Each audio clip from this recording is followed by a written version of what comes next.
옆에 분들하고 한번 이렇게 인사는 아닌데 한번 말씀해 주시면 감사하겠습니다. 약속은 지키는 것입니다. 옆에 분들하고 약속은 지키는 것입니다.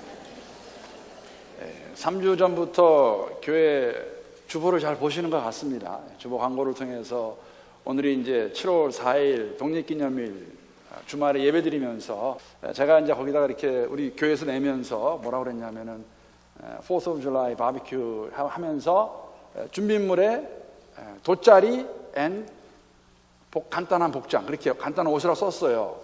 근데 우리 성도님들이 조금 짓궂으세요. 저한테 물어보시더라고요. 목사님도 간편한 옷 입습니까? 그래서 제가 저 입죠. 그랬더니 목사님 간편한 옷이 무엇입니까? 그래서 제가 이겁니다. 주일날 제가 간편한 옷이 뭐겠어요? 넥타이 안 매는 거겠죠. 그래서 오늘 제가 봤는데 제가 눈이 안 좋아서 여자분들은 옷을 죄송합니다. 잘 입어도 못 입어도 저는 똑같이 보여요. 여자분은 잘 모르겠어요. 남자분들은 지금 넥타이 매신 분이 아무도 안 계세요. 제가 그래서 오늘 주보를 잘 보시는구나. 그래서 오늘 우리 함께 약속을 다 지켜주셔서 감사합니다. 살아계시는 하나님, 일하시는 하나님, 오늘도 임마누엘로 우리가 함께 하시는 가운데 말씀하실 때에 그 하나님의 말씀을 우리 삶을 오픈하는 마음과 자세를 한번 우리 힘차게 화답하겠습니다. 할렐루야. 오늘 본문 말씀은 고린도전서 7장 1절부터 7절까지의 말씀입니다. 신약성경 269페이지에 있습니다. 함께 찾아서 교독하겠습니다. 1절 말씀 제가 먼저 읽겠습니다. 너희가 쓴 문제에 대하여 말하면 남자가 여자를 가까이 아니함이 좋으나 음행을 피하기 위하여 남자마다 자기 아내를 두고 여자마다 자기 남편을 두라. 남편은 그 아내에 대한 의무를 다하고 아내도 그 남편에게 그렇게 할지라. 아내가 자기 몸을 주장하지 못하고 오직 그 남편이 하며 남편도 그와 같이 자기 몸을 주장하지 못하고 오직 그 아내가 하나니 서로 분방하지 말라. 다만 기도할 틈을 얻기 위하여 합의상 얼마 동안은 하되 다시 합하라. 이는 너희가 절제 못함으로 말미암아 사탄이 너희를 시험하지 못하게 하려 함이라.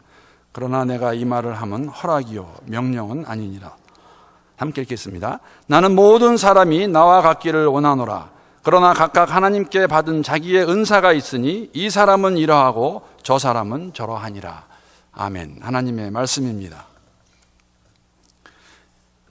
기억하고 계시는 분도 계시겠지만 아마 대부분의 성도님들은 잊어버렸으리라 생각합니다. 고린도전서 1장 11절을 보게 되면 벌써 한 2달 이상 3달이 되어가니까 기억이 안 나실 겁니다.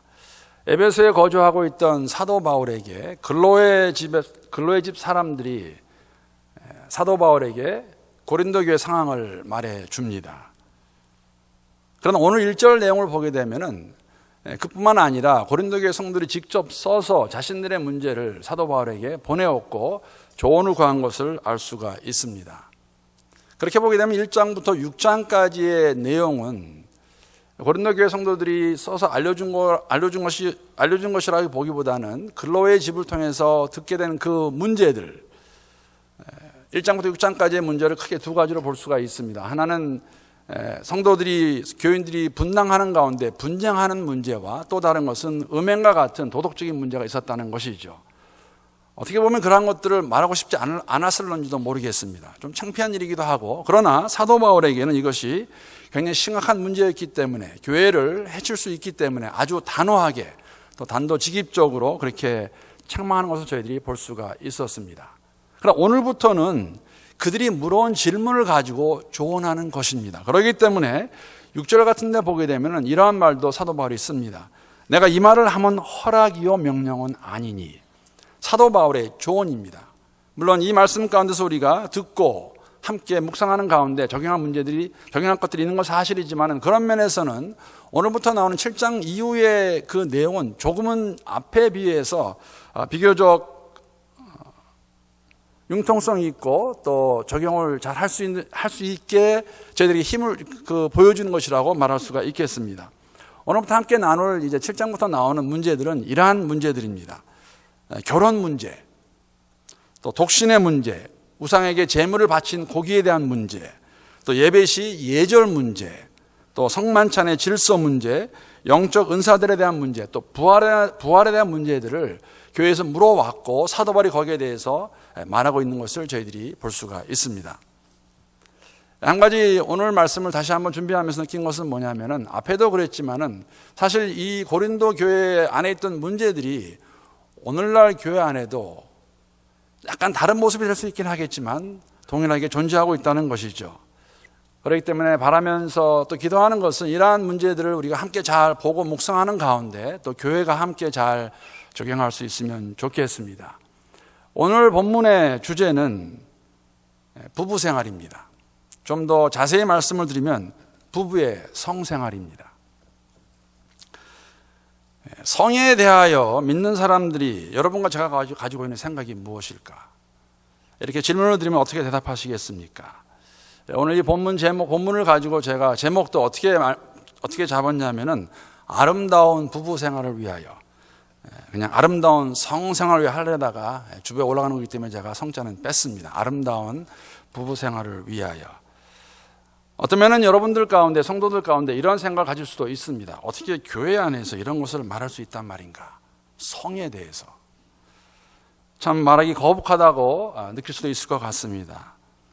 사랑하는 성도 여러분, 만약에 저희들이 하나님의 백성들이 하나님 말씀을 근거로 한 성에 대해서 말하고 또한 듣지 않는다면 여러분 어디 가서 누구에게 들으시겠어요? 여러분 우리 아이들이 얼마나 성에 대해 노출되어 있는지 아십니까? 아실 것입니다. 우리 아이들이 성에 대해서 학교에서 배우는 그것만을 가지고 학교에서 뭐 배운지 아시지 않습니까?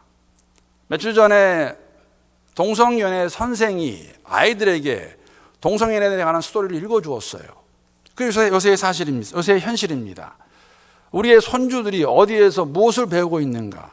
학교에 다 맡기고 TV 보면서 인터넷 보면서 그거 가지고 있는 것을 가지고 쟤들이 잘하고 있겠다고 그냥 바라는 것을 끝날 수 있겠습니까? 물론 당장 집에 가서 자녀들 앉혀놓고 손주 앉혀놓고 야, let's talk about sex 그렇게 말하는 거 아닙니다. 다만 우리들이 먼저 성에 대해서 바른 생각을 갖고 있지 않고 아마 가장 좋은 성교육이라고 말하면은 여러분 부부가 그것을 삶 가운데서 보여주는 것이죠. 보여준다는 것은 우리가 성에 대해서 얼마나 잘 바르게 이해하고 있는가. 그 문제를 오늘 본문이 다루고 있습니다. 다는 아닙니다. 다만 스페시픽하게 부부의 생활에 대해서, 부부의 성생활에 대해서 오늘 다루고 있는 것을 볼 수가 있습니다. 사실 오늘 1절 말씀은 지난 2주간에 했던 말씀과는 너무나 극하게 다른 그러한 내용인 것이죠. 1절 말씀 제가 한번 읽어보겠습니다.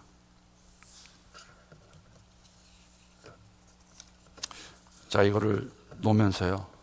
페이지를 잘못 놔가지고 다음 페이지로 가고 그 다음 페이지로 가서 그러는데. 자, 1절 말씀 제가 한번 읽어보겠습니다. 너희가 쓴 문제에 대하여 말하면 남자가 여자를 가까이 하지 아니함이 좋으니. 여러분 지난주에는 어떤 말씀이었냐면은 지금 고린도 교회 교인들 가운데 창녀에 가서 몸을 파는 사람들이 있었습니다. 몸을 매춘하는 사람들이 있었는데 오늘은 어떠한 성도들이 있었냐면은 그 가운데는 남자가 여자를 가까이 하지 말라라고 그렇게 말하고 있습니다. 이 말씀 지난주에 제가 인용보에 대해서 말씀을 드렸는데 이 말씀도 사실은 사도 바울에게 고린도 교회 성도들이 말하는 것입니다. 그들 가운데 이런 말이 있다는 것이죠. 남자가 여자를 가까이 하지 말라. 이 말씀은 어떻게 보면은 여러분 고린도전서를 공부하면서 말씀을 드렸어요. 고린도전서 5장 9절에 보게 되면은 바울이 이 고린도전서 전에 쓴 편지가 있었다고 말씀을 드렸습니다. 거기에서 우리가 그 내용이 지금까지 전해오고 있지 않지만은 알고 있는 것은 뭐냐면 그 편지에다 뭐라고 썼냐면은 음행하는 자들과 사귀지 말라고 쓴 그 글이 있습니다. 여자를 가까이 하지 말라는 그러한 내용이 아마 같이 들어가 있었을 것입니다. 그래서 그것을 들은 또 아니면 그렇게 생각하고 있는 어떤 교인들이 사도 바울에게 물어보는 것이고 그것이 교회 안에 문제가 되니까 이렇게 말합니다. 여자가 남자 가까이 하지 말라는 이야기를 들었다고 하면서 그것을 지금 이게 무슨 의미냐고 말하는 것이죠. 사실 이 내용에는 금욕주의가 들어가 있는 것입니다. 결혼한 남자, 사실 사도 바울이 이런 말을 했을 때에는 남자가 여자를 가까이 하지 말라고 만약에 썼다면 의미는 뭐였냐면 남자가 여자를 성적으로 가까이 하지 말라는 것이었죠. 좀 더 자세히 말씀을 드리면 결혼한 남자가 아내 아닌 다른 여자를 성적으로 대하지 말라. 물론 결혼하지 않은 남자라 할지라도 여자를 결혼하지 않은 상태에서 성적으로 대할 수 없습니다. 매춘할 수 없습니다. 음행해서는 안 됩니다. 그렇기 때문에 오늘 1절 말씀을 어떻게 보시면 되냐면 이렇게 보시면 됩니다. 그 인용보가 들어가면서 남자가 여자를 가까이지 않는 것이 좋다고 여러분이 썼지만 거기에 대한 내 생각은 이것입니다. 이렇게 말씀을 드립니다. 아마 왜 이런 생각이 있었을까? 왜 고린도교회 성도들 가운데 어떤 사람들은 남자가 여자를 가까이 하는 것을 금했을까? 이러한 사상은 초대교회에 가지고 있던, 초대교회에 있었던 이러한 그 말세와 재림에 대한 이해와 관계가 있습니다. 종말 사상으로 인해서 성도들 가운데 이런 생각이 있었어요. 꼭 결혼해야 되는가? 아니면은 독신으로 지낼 수 없을까? 아니면 결혼을 했는데 그러한 종말주의적인 사상에 들어가서 부부의 성생활을 피하고 있던 자들이 있었습니다. 교회 안에. 그것이 문제가 되어서 사도 바울에게 묻는 것이죠. 어떤 사람들은 금욕주의자들입니다. 성을 다 더럽게 보고 안 좋게 얘기하는 것이죠. 이런 말이 있는데, 이런 말을 들었는데, 이런 말을 써서 보냈는데 어떻게 생각하십니까? 했을 때 사도 바울이 말하는 것은 옳지 않다고 말합니다. 그것은 옳지 않다. 특히 독신의 은사가 없는 사람들이 금욕적인 태도를 따르다가 오히려 음행의 죄를 지을 수 있기 때문에 그것은 맞지 않다고 그렇게 말해주고 있는 것을 저희들이 본문을 통해서 엿볼 수가 있습니다. 오늘 본문은 그렇기 때문에 특히 결혼한 성도들에게, 부부들에게, 결혼한 부부로서 정상적인 성생활, 성관계가 무엇인 것을 보여주고 있는 것이 오늘 본문의 말씀입니다. 어떤 분들은 이러한 바울의 권면을 읽으면서 이렇게 말하시는 분도 있으십니다. 결혼을 성욕 해소의 수단으로 축소시켰다라는 비난을 하기도 하지만 그렇지는 않습니다. 왜냐하면 이것은 지금 교회 안에 일고 있는 실제적인 문제입니다. 거기에 대해서 사도 바울이 실제적으로 어떻게 이것을 해결할 수 있을까를 보여주고 있는 것이죠. 축소시킨 것이 아닙니다. 설교하면서 말씀을 드렸지만은 이런 이야기를, 여러분 성에 대한 이야기는 성경에 참 많이 나옵니다. 좋지 않은 이야기도 많이 나옵니다. 그런 것을 보면서 우리가 무엇을 깨달을 수 있을까? 만약에 성경의 기록을 보고 오늘 본문의 말씀 같은 것을 보면서 우리가 바로 묵상하지 못하고 바로 깨닫지 못한다면 우리가 어디에서 부부의 생활이 어떠한 것인가를 바로 알 수 있을까? 오늘 함께 공부하는 가운데에 이 말씀이 저희들이 주어졌기 때문에 잠깐 생각해 보기 원합니다. 물론 여러분 결혼 생활의 최종 목표가 성욕 해소는 아닙니다. 그러나 우리가 알 수 있는 것은 결혼 생활의 굉장히 중요한 부분이라는 것이죠. 우리가 다 알고 있는 것이기도 합니다. 여러분 근데 왜 그런지 아세요? 왜 이 성이라는 것이 이렇게 중요하고 또 아름다운 것인가? 왜냐하면 하나님께서 아담과 하와를 만드실 때 주신 말씀이 있고 또 하나님께서 아담과 하와를 창조하시면서 하와를 창조하셔서 아담에게 주었을 때에 아담이 한 말이 있습니다. 우리 한번 함께 창세기 2장 23절부터 25절까지의 말씀, 성의 시작은 여기에 있습니다. 물론 하나님께서 사람을 만드실 때 남자 여자로 만드셨지만 남자인 아담이 여자인 하와를 처음 만났을 때, 처음 보았을 때 무엇이라고 말했나? 창세기 2장의 말씀, 이거 읽으실 때 부탁을 드립니다. 아내를 생각하면서 우리 함께 한번 한 목소리로 읽어보겠습니다. 시작. 아담이 이르되 내 뼈 중에 뼈요 살 중에 살이라. 이것을 남자에게 취하였은즉 여자라 부리라 하니라. 이러므로 남자가 부모를 떠나 그의 아내와 합하여 둘이 한 몸을 이룰지로다. 아담과 그의 아내 두 사람이 벌거벗었으나 부끄러워하지 아니하니라. 두 사람이 벌거벗었는데 부끄럽지 않았습니다. 왜 그렇습니까? 부부이기 때문에. 하나님이 만들어서 부부로 주셨기 때문에. 부끄러워하지 않은 정도가 아니라 아담은 벌거벗은 하와를 보면서 극치의 아름다움을 표현하고 있습니다. 어떤 주석가가 이 부분을 다음과 같이 설명하고 있는데 제가 한번 읽어보겠습니다. 아담이 하와를 처음 본 순간 입에 담았던 말은 짤막한 시, 노래이다. 인간이 이 세상에서 처음으로 지어 부른 노래가 다름 아닌 남편이 아내에게 바치는 사랑의 고백인 것이다. 물론 내 뼈 중에 뼈, 살 중에 살, 이런 섬세함과 감미로움이라고는 느낄 수 없는 매우 원시적인 표현이지만 그가 살던 곳과 정황을 감안할 때 가장 순수하고 농도 100%의 엑기스 사랑 노래가 아니겠는가? 여러분 동의하세요? 아내를 보면서 내 뼈 중에 뼈, 살 중에 살, 성경에 기록된 첫 노래, 또한 인간이 이 세상에서 부른 첫 노래가 남편이 아내에게 사랑을 고백하는 것이라는 점은 시사하는 바가 많다. 부부 관계는 하나님께서 인류에게 주신 최고의 축복이다. 이 최고의 축복의 중심이 성입니다. 두 사람이 벌거벗었는데 부끄럽지 않습니다. 그 벌거벗은 하와를 보면서 아담은 최초의 노래를 부르는 것이죠. 감탄사를 하는 것이죠. 내 뼈 중에 뼈요, 살 중에 살이다. 이 하나님의 축복을 누릴 수 있는 원리가 오늘 본문 안에 있습니다. 세 가지 원리를 저희가 발견할 수 있습니다. 그 세 가지 원리를 함께 나누기 원합니다. 첫 번째 원리는 조금 전에 말씀을 드렸지만, 사랑하는 성도 여러분, 성은 하나님이 창조하셨다는 그 사실과 아름답다는 것을 인식하셔야 돼요. 성은 더러운 것이 아닙니다. 성은 아름다운 것입니다. 왜? 하나님이 만드신 것이기 때문에. 성은 인간이 누릴 수 있는, 한 남자와 여자가 부부라는 테두리 안에서 누릴 수 있는 최고의 축복입니다. 이렇게 말씀할 수 있습니다. 성은 더러운 것이 아니고 남자의 전성물이 아닙니다.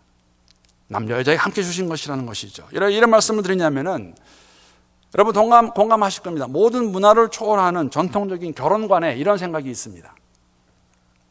남자는 씨 뿌리는 자요, 여자는 밭이라는 생각. 이것이 우리 생각 안에 많이 들어와 있죠. 아마 이런 생각이 어디서 나올 수 있냐면, 저는 이럴 때, 이런 말 할 때, 이런 생각 가진 것을 보았을 때 느끼게 됩니다. 남자를 가진 부모들은, 아들을 가진 부모는 아들이 실수를 해도 크게 걱정하지 않습니다. 반면에 딸을 가진 부모들은 그런 실수에 대한 대가를 치르는 걸 제가 종종 보았습니다. 이것이 무엇을 의미하고 있는 것인가? 아마도 이런 이유로 해서 우리의 생각 가운데는 남자가 여자보다, 아들이 딸보다 더 중요하다는 그런 생각을 하고 있지 않은가? 여러분, 이것은 유교뿐만 아니라 성경에서 말하고 있는 것이 아니라는 것이죠.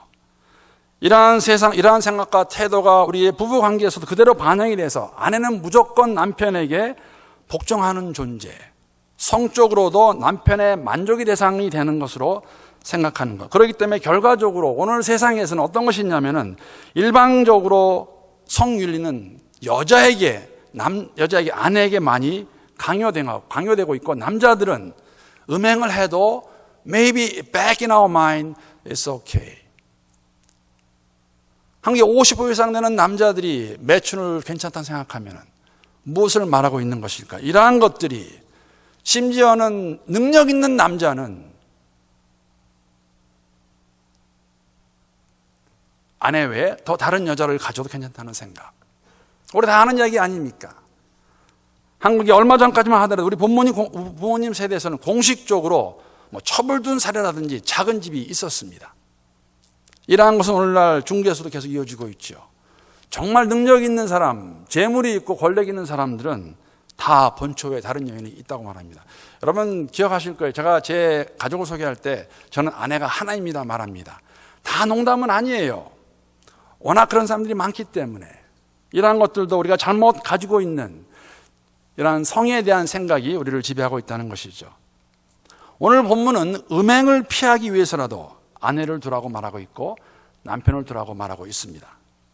이것은 여러분 성생활의 금욕이 거룩한 것도 아니고 성생활의 영위가 더럽거나 불결한 것을 말하고 있지 않다고 보여주고 있는 것입니다. 정상적인 부부의 성생활은 하나님 보시기에 합당한 것이고 음행을 피할 수 있는 가장 좋은 방법 중에 하나입니다. 다시 말씀을 드리면 여러분, 성은 아름다운 것입니다. 성은 인간이 누릴 수 있는 한 남자와 여자가 부부라는 테두리 안에서 주신 하나님의 축복을 가장 많이 잘 누릴 수 있는 것이 부부 생활이라는 것. 여러분 기억하시고 이러한 축복의 모습을 자녀들에게 보여주시면 부부가 화목하는 모습이겠죠. 자녀들이 바르게 성에 대해서 이해하고 자랄 수 있을 것입니다. 그러한 우리 교회 성도들의 부부 생활이 될 수 있기를 주님의 이름으로 권면합니다. 두 번째 원리는, 성생활은 여러분 남편 중심이 아니에요. 남편과 아내가 함께 서로를 섬길 때에, 즉 남편은 아내에게, 아내는 남편에게 성적인 책임을 다할 때에 이 축복을 누릴 수 있다는 것이죠. 본문 3절 4절 말씀 우리 함께 읽어보겠습니다. 여러분 이 의미가 무엇인지 여러분 읽으면 아시잖아요.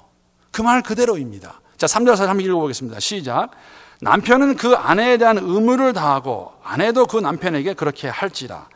아내는 자기 몸을 주장하지 못하고 오직 그 남편이 하며 남편도 그와 같이 자기 몸을 주장하지 못하고 오직 그 아내가 하나니. 남편과 아내에게 의무가 있습니다. 부부 생활입니다. 남편이 자기 몸을 자기 마음대로 할 수 없다는 것이에요. 아내가 자기 몸을 마음대로 할 수 없다는 것입니다. 아내는 자기 몸을 자기 마음대로 하지 못하고 오직 남편에게 맡겨야 됩니다. 남편도 자기 몸을 자기 마음대로 하지 못하고 오직 아내에게 맡겨야 됩니다. 자기 몸을 자신이 주장하지 못한다고 부부의 생활에 있어서 오늘 본문은 저희들에게 말해주고 있습니다. 여러분, 여기에 나오는 의미라는 단어와 다하다는 단어가 이러한 의미가 있습니다. 의무라는 의미 안에는 빛이라는 의미가 빛이 내포되어 있습니다. 빛이다 할 때 빛, 그렇죠? 그래서 그 의무라는 말 속에는 어떠한 그 감정이 들어가 있냐면은 빚을 진 채무자의 심정이에요. 빚진 자의 마음이라는 것입니다. 다하다라는 것은 청산하다, 돌려주다, 보상하다. 그래서 의무를 다한다는 것은 빚진 자의 심정으로 자신의 책임을 다하는 것을 말합니다. 여러분, 부부간에서 몸을 가지고 빚진 자의 심정으로 자신의 책임을 다하는 게 무엇입니까? 내 몸을 내가 주장하지 않는 것이에요. 적용은 여러분이 알아서 하시면 됩니다. 오늘 사도 바울이 저희들이 그렇게 말해주고 있는 것이죠. 그러한 의미에서 여러분, 성의 목적은 단순히 출산과 자식을 통해 대를 잇는 것에 국한되지 않는다는 것이죠. 이 말씀 보게 되면 서로의 만족과 기쁨의 연합이라는 의미가 들어가 있습니다. 이러한 것들을 우리가 부부의 생활을 통해서, 부부의 성생활을 통해서 여러분 발견할 수 있고 경험할 수 있어야 됩니다. 유교적인 배경에서 자란 우리 한국 사회에 대해 성에 대한 이야기는 사실 그 자체가 불편하고 꺼리는 경향이 있는 거 제가 압니다. 그런데 성경은 여러분 오픈해서, 여러분 오늘 3절 4절 말씀을 어떻게 보시겠어요? 아주 노골적인 말이에요. 남편들아, 너희들의 몸을 너희가 주장하지 마라. 아내에게 맡겨라. 아내들아, 너희도 그렇게 하지 마라. 남편에게 맡겨라. 그러면 내 몸은 누구 것입니까? 부부의 관계에 있어서 내 몸은 아내 것이에요. 아내의 몸이 제 것이라는 것이죠. 저희 교회 성도들의 부부 관계가 창조의 원리를 따라 성의 기쁨과 축복을 누릴 만큼 건강하고 행복해질 수 있으면 좋겠습니다. 만약에 그렇지 못하면 여러분 생각해 보시고 주 앞에 나가셔서 도움을 요청하셔야 돼요. 나이가 드신 분은 똑같습니다. 이러한 바르지 못한 생각이 우리 자녀들과 손주에게 갈 수 있어요. 내가 가지고 있는 생각으로. 성은 아름다운 것이고 하나님이 창조하신 것이고 정말 이 성은 부부관계에서 부부관계 강조하셔야 돼요. 잘못 듣지 못하도록. 부부관계에서, 부부란 테두리 안에서 우리가 누릴 수 있는 최고의 하나님 축복이라는 것, 성경은 저희들이 말씀해 주고 있습니다. 마지막 원리는 5절에 나와 있습니다. 5절 말씀 제가 한번 읽어보겠습니다. 서로 분방하지 말라. 다만 기도할 틈을 얻기 위하여 합의상 얼마 동안은 하되 다시 합하라.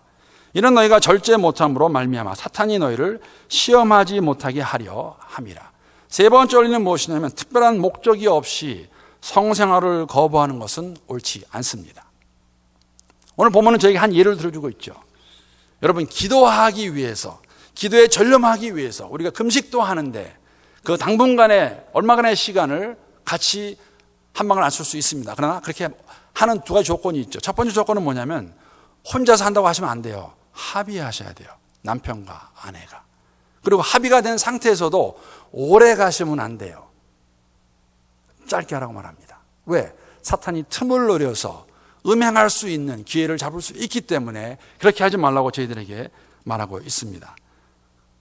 그렇기 때문에 성적 결합을 일방적으로 거절해 상대방의 권리를 빼앗는 거. 왜? 내 몸은 내 것이 아니기 때문에. 내 몸은 아내의 것이고 아내의 몸은 내 것이기 때문에. 그러한 것을 하는 것은 사탄에게 기회를 줄 수 있다는 것 기억하시면 되겠습니다. 그리고 더 나아가서 여러분, 결혼 서약까지 지키지 않으시는 것이에요. 사실 성경은 여러분, 새 아내를 취하는 남자들에게 이렇게 명령하고 있습니다. 신명기 24장 5절 말씀이에요. 한번 보겠습니다.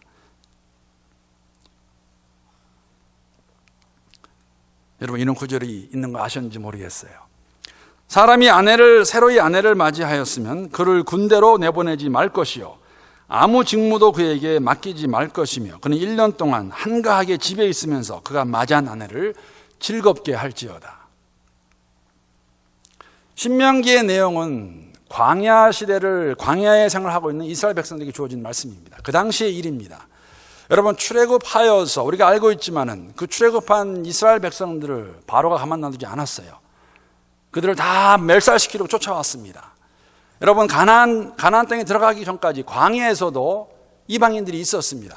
가나안 땅에 들어가도 이방인들이 있을 것이고 그들과 싸워야 됩니다.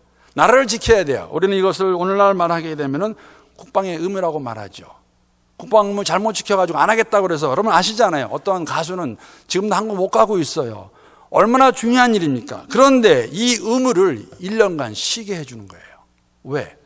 새로 아내를 맞이했기 때문에. 1년간 못하는 것입니까? 오늘 본 말씀 보게 되면 그냥 한가히 다른 거 하지 말고 새로 맞이한 아내를 즐겁게 해주어라. 이 안에는 분명히 부부 생활이 포함되어 있습니다. 사랑하는 성도 여러분, 남녀의 성은 하나님이 창조하셔서 우리에게 주신 복이며 부부간의 성생활은 하나님께서 제정하신 것입니다. 가장 아름다운 성을 부부간에서 이루어져야 할 가장 아름다운 성을 음행으로 더럽고 추하게 만들어서는 안 될 것입니다. 이런 아름다운 부부 생활은 이러한 범죄를 예배할 수 있도록 우리에게 힘을 줄 것이고 하나님이 주신 축복을 마음껏 누릴 수 있는 그러한 길이 될 것이라는 것이죠. 그러면서 오늘 본문은 그렇게 끝나지 않습니다. 7절에 어떻게 보면 좀 다른 화두가 나옵니다. 독신의 이야기입니다. 7절 말씀 제가 한번 읽어보겠습니다. 나는 모든 사람이 나와 같기를 원하노라. 그러나 각각 하나님께 받은 자기의 은사가 있으니 이 사람은 이러하고 저 사람은 저러하니라. 분명히 사도 바울이 이 편지를 쓸 때에는 여러 가지 설이 있긴 하지만은 혼자였습니다. 독신이었다는 것이죠. 아마 사도 바울의 마음 가운데는 모든 사람들이 자기와 같기를 원했던 것 같아요. 독신으로 살면 좋겠다는 생각이 있었는데, 그러나 분명히 말합니다. 사람마다 받은 은사가 다르기 때문에 어떤 사람은 결혼을 할 것이고 어떤 사람은 결혼을 안 할 것이라고 말하고 있는 것이죠. 사랑하는 성도 여러분, 결혼과 독신은 하나님이 주신 둘 다 은사라고 사도 바울은 지금 저희들에게 말해주고 있습니다. 하나님 말씀입니다. 결혼해 사는 것이 독신으로 사는 것보다, 아니면 독신으로 사는 것이 결혼한 것보다 더 좋다, 더 우월하다, 더 영적이다 말할 수 없습니다. 왜? 문제는 은사이기 때문에 하나님께서 은사를 주셔서 독신으로 살게 하시면 독신으로 살 수 있다는 것이죠. 이러한 분들이 참 많습니다. 특히 제가 지난번에 말씀을 드린 것 같은데 선교지에 나가게 되면은 여자 독신 선교사들이 남자들보다 거의 2배가 많습니다. 은사를 주셨어요. 어떻게 보면 여자들이 더 이 독신의 은사를 잘 받을 수 있는지도 모르겠습니다. 여러 가지 이유로 해서. 그러므로 성도 개개인들은 자신의 주어진 현상, 그 상황을 이해하는 가운데 혹시라도 우리 가운데 아직까지 결혼하지 못하신 분들이 계시다면, 안 하신 분들이 계신다면은 독신이 무엇인가? 오늘 본 말씀 통해 보게 되면은 저희가 생각해 볼 수 있다는 것이죠. 자신의 주신 은사가 무엇인가? 그렇기 때문에 이건 부모에게도 갈 수 있어요. 부모들도 자녀들에게 너 무조건 결혼해라 하는 것도 맞지 않습니다. 물론 상황이 안 좋은 거 있지만, 여러분이 아시겠지만, 많이 아세요. 아내와 제가 이제 동갑입니다. 제가 아내 얘기하면 아내가 이제 찔끔해가지고 무슨 얘기할까 그러는데 그냥 사실만 얘기하겠습니다. 사실만. 신기하게도 저희 부모님도 동갑이고 우리 아내 부모님, 장인, 장모도 동갑이십니다. 지금은 많이 달라졌는데 제가 25년 전에 결혼할 때만 하더라도 제가 늦게 결혼한 사람 중에 한 명입니다. 저와 아내가 29살에 결혼했습니다. 그러니까 다 결혼을 했었어요, 친구들이. 30대 들어가게 되면 늦었다고 말했죠. 좀 늦었다. 그런데 여러분 아시겠지만 제가 지난번에 섬기던 그 영어회 중에서도 주일날 한 1000명 모이는데 한 60%, 70%가 20, 30대 사람들이에요. 근데 그 가운데 정말 결혼 안 한, 한국말로 처녀총각이라는데 형제자매가 진짜 많아요. 30대 중반은 뭐 그냥 일반적입니다. 그래서 물론 근데 저한테도 이제 그런 부탁을 많이 해오셨어요.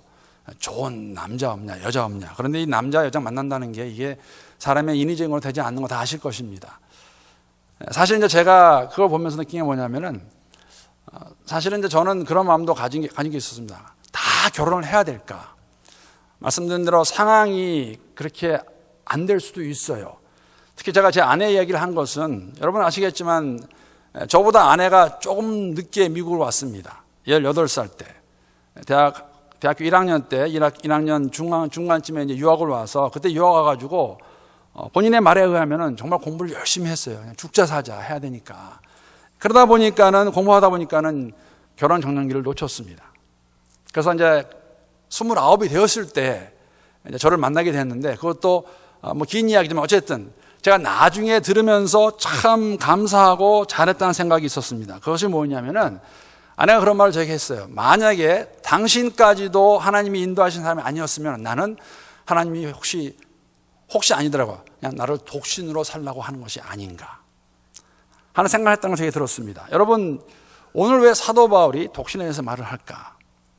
사도 바울은 하나님께 부르심을 받아서 사도 바울에게도 말세에 대한 마지막 때의 생각이 분명히 있었습니다. 우리가 결혼 생활할 때 사실은 독신의 사람보다는 더 하는 것들이 많이 있는 거 사실이에요. 오늘 본문에 말씀 있는 것 같이 내 몸을 내 것이 아니라 배우자의 것을 본다면 사실 이거 짜증날 때 있습니다. 내 게 아닌데 독신은 그런 거 없어요. 그냥 그 몸을 다 가지고 전체 삶을 통해서 주를 위해 살 수 있다는 것이죠. 그렇기 때문에 사도 바울은 무엇이냐면 우리가 예수 믿는 자로서 결혼도 독신도 하나님의 은사라면 우리에게 주어진 삶에 만족하고 감사하며 살아가는 것이죠. 독신은 독신으로, 결혼한 사람은 결혼한 사람으로 그 삶 전체를 통해서 특히 부부에 있어서 아름다운 부부 생활을 통해서 하나님께 기쁨을 드릴 수 있는, 이것이 고린도 교회의 문제가 되었습니다. 금욕주의. 오늘을 살아가는 저희들에게도 이 말씀 함께 묵상하시면 성령께서 우리에게 허락하신 배우자에 대해서 정말 감사하고 기뻐하고 그 배우자를 위해서 잘 섬길 수 있는, 배우자를 잘 섬길 수 있는 우리 교회 성도님 될 수 있기를 우리 주님의 이름으로 축복합니다.